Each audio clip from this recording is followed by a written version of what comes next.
لا إله إلا الله محمد رسول إن الحمد الله. لله نحمده ونستعينه ونستغفره ونعوذ بالله من شرور أنفسنا ومن سيئات أعمالنا من يهد الله فلا مضل له ومن يضلل فلا هادي له أشهد أن لا إله إلا الله وأشهد أن محمدا عبده ورسوله Allahumma salli wa sallim wa barik ala Muhammad wa ala alihi wa ashabihi ajma'in.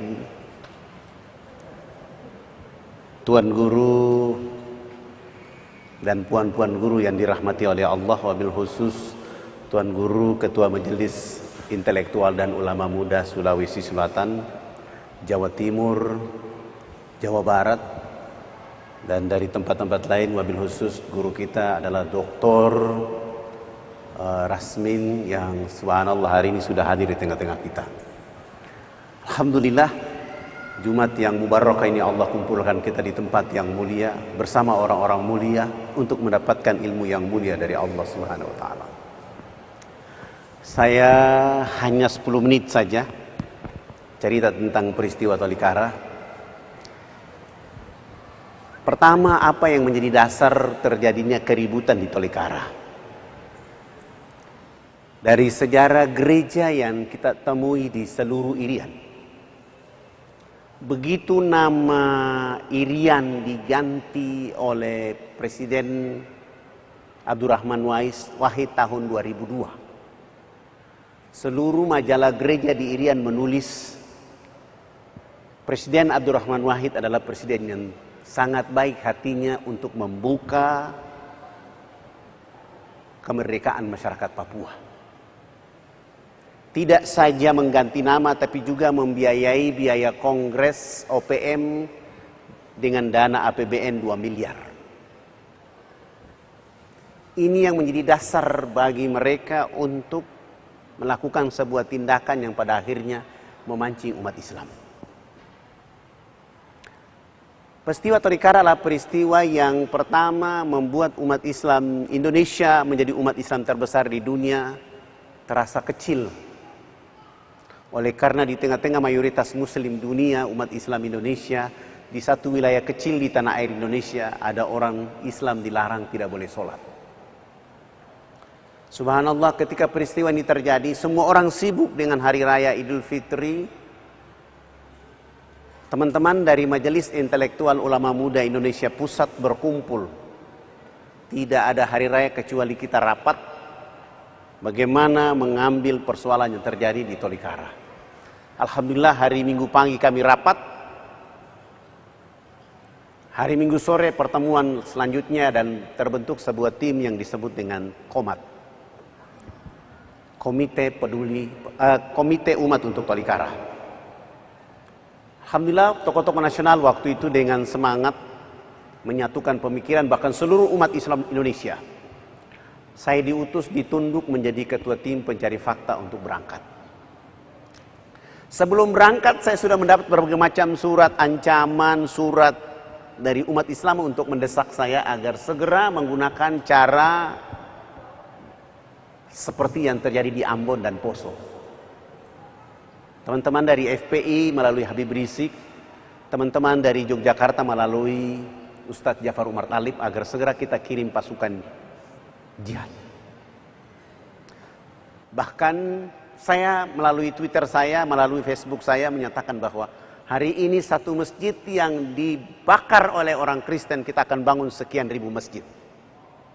Sehingga saya sengaja meredakan suasana itu. Alhamdulillah,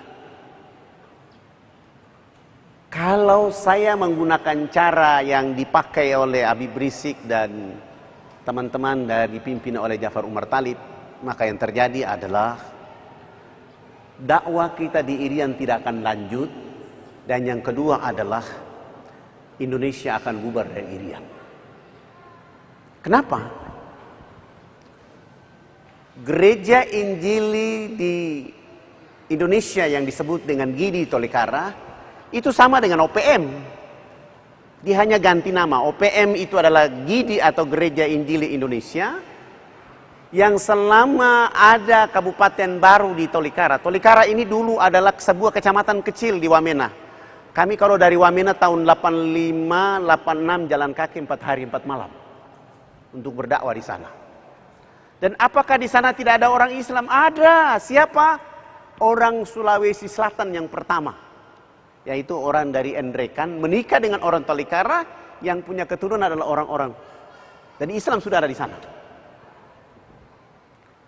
Gereja Injili Indonesia kapan ada di sana? Sejak ada Kabupaten Tolikara baru dia hadir di sana. Jadi Islam sudah ada di sana bertahun-tahun. Kalau secara wilayah. Tapi secara pulau Irian itu negeri Muslim. Karena agama yang pertama di Irian adalah agama Islam. Tahun 1214 Masehi. Sementara agama Kristen masuk ke Irian itu dibawa oleh orang Islam. Sultan Tidorela yang membawa agama Kristen masuk ke Irian pada tanggal 5 Februari 1855 di Mansina, Manokwari. Tanggal ini sehingga orang di Manokwari itu menyebutnya tanggal Manokwari itu menjadi kota Injil atau pertama masuknya Injil. Jauh sebelumnya sudah ada agama Islam. Bahkan ada orang Bulukumba pertama yang menikah orang Fakfak. Yang sekarang kalau ada orang Bugis ke Jayapura, ada ketua ulama majelis ulama yang lalu namanya Hussein Daeng Hussein. Dia menggunakan kata Daeng karena menikah orang bapaknya, nenek moyangnya adalah orang dari Bulukumba. Tidak saja orang Bulukumba, ada juga orang Sinjai, dan yang lebih banyak berdakwah di sana adalah orang-orang dari Bone. Sehingga ada satu tempat di Fakfak itu disebut Pulau Bone sebagai hadiah masyarakat adat kepada orang Bugis karena dia dengan perahu Finisi pertama itu datang ke pulau itu. Jadi Islam sudah ada di sana jauh sebelumnya. Ketika Irian mau kembali ke pangkuan Ibu Pertiwi, dan ketika ada peristiwa Mandala itu, tentara pertama yang dipimpin oleh Yusuf, Jenderal Yusuf datang ke sana mengirim orang Bugis Makassar. Tapi begitu orang Bugis Makassar selain tentara dan sukarelawan itu masuk ke sana, mereka tidak saja berperang, tapi mereka juga berdakwah di sana. Soeharto melarang, maka mengganti pasukan dari Sulawesi Selatan diganti dengan dari Siliwangi. Supaya hanya bicara bagaimana mempertahankan, mengembalikan Irian. Tapi orang Bugis sudah terlanjur menikah orang di sana. Ketika peristiwa ini terjadi, saya berangkat dengan tim yang ditunduk oleh Miumi dan disebut dengan sebuah komat. Ketika kami datang di sana sudah melakukan survei, melatangi beberapa wilayah. Saya tidak menggunakan cara yang dipakai oleh FPI dan Jafar Umar Talib, tapi kami menggunakan metode waktu adalah metode makan pinang. Bahkan biaya yang kami pakai waktu itu untuk belanja pinang di Wamena kurang lebih 15.700.000. Kenapa saya pakai metode ini? Karena pengalaman saya beberapa tahun yang lalu, ketika kita bawa pinang, ditaruh di atas nampan, lalu dibawa masuk, lalu kepala-kepala suku itu melihat, maka mereka mengambil pinang. Ketika mereka mengambil pinang, mengambil siri, maka otomatis seluruh rahasia mereka dapat saya ketahui. Itu yang saya pakai. Alhamdulillah, begitu kami serahkan dan mulai bertanya kepada kepala-kepala suku dan mereka mengatakan, kami sudah lama dengan orang Islam sholat di sini. Kami sudah lama mendengar orang Islam ajan dan bagi kami tidak apa-apa. Saya tanya, tapi kenapa kalian larang saudara-saudara saya tidak boleh sholat Idul Fitri? Mereka mengungkapkan bahwa kami sendiri juga kaget karena orang yang datang demonstrasi melarang orang sholat Idul Fitri adalah peserta KKR. Karena KKR itu kebangkitan rohani. Acaranya sudah ditentukan semula tanggal 22 Juli sampai 25 Juli. Tapi dipaksa acaranya dimajukan tanggal 15 sampai 19 Juli. Di mana tanggal itu umat Islam sedang berpuasa. Dan tanggal 17 umat Islam sedang sholat Idul Fitri. Ketika acara ini dimajukan lalu mereka menulis surat. Surat itu ditujukan kepada umat Islam yang ditandatangani oleh Ketua Gereja Injili Indonesia wilayah Tolikara. Isinya ada 3. Melarang umat Islam tidak boleh sholat. Yang kedua, umat Islam boleh sholat tetapi tidak boleh di Tolikara tapi ke Wamena Jayapura. Dan yang ketiga, melarang umat Islam tidak boleh pakai jilbab. Surat ini juga ditulis tapi tidak diantar secara resmi. Sebagaimana kita bikin surat, administrasi resmi harus diantar kepada siapa yang menerimanya, siapa yang mengantarnya. Surat ini setelah diketik, ditulis rapi, dibuang di bawah kolong masjid. Tidak diberikan langsung kepada umat Islam. Tembusan kepada Kapolres Tolikara pun tidak diantar langsung secara kepada Kapolres, tetapi disimpan di pos Maleo, pos Kopassus, di mana tempat pertemuan intelijen. Seorang anggota polisi menemukan isi surat itu, lalu dia baca, dia foto pakai handphone, kirim ke Kapolres. Lalu Kapolres mulai bekerja, dialog dengan Bupati, dialog dengan Presiden Gidi, sampai hari H dialog itu tidak membuahkan hasil. Bahkan informasi setelah kami datang di saat Hari Raya Idul Adha, korban itu menyatakan bahwa pada tanggal 16 malam mereka rapat di rumah Bupati Tolikara untuk melakukan demonstrasi. Demonstrasi itu pertama yang turun cuma 150 orang.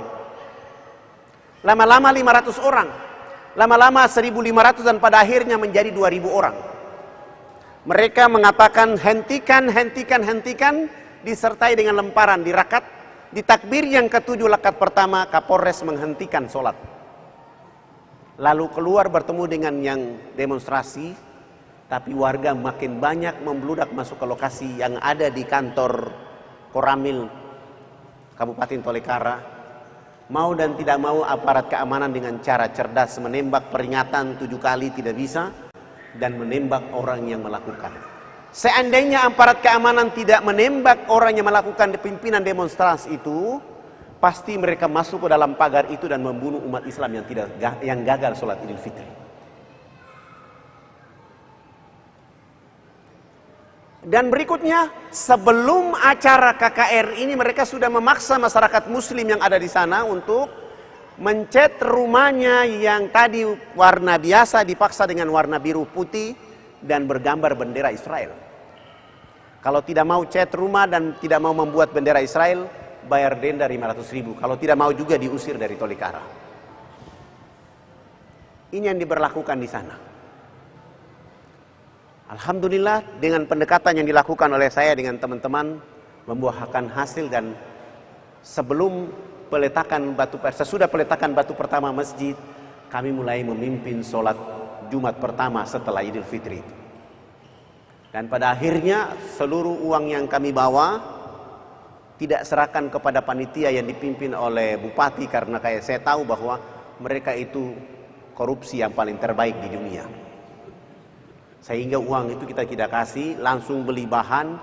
Alhamdulillah uang yang dikumpulkan itu 42 hari masjid pun dibangun kembali.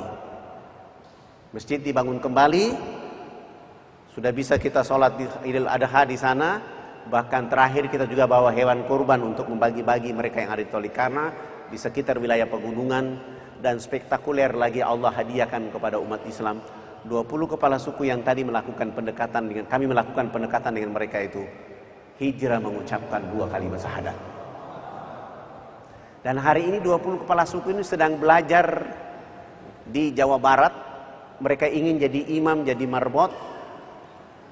Sehingga saya akan merahasiakan ini, tapi ini kan sudah terbuka. Saya sampaikan mereka akan belajar selama 1 tahun 8 bulan. Sesudah itu kita akan cari sponsor untuk dia pergi umroh.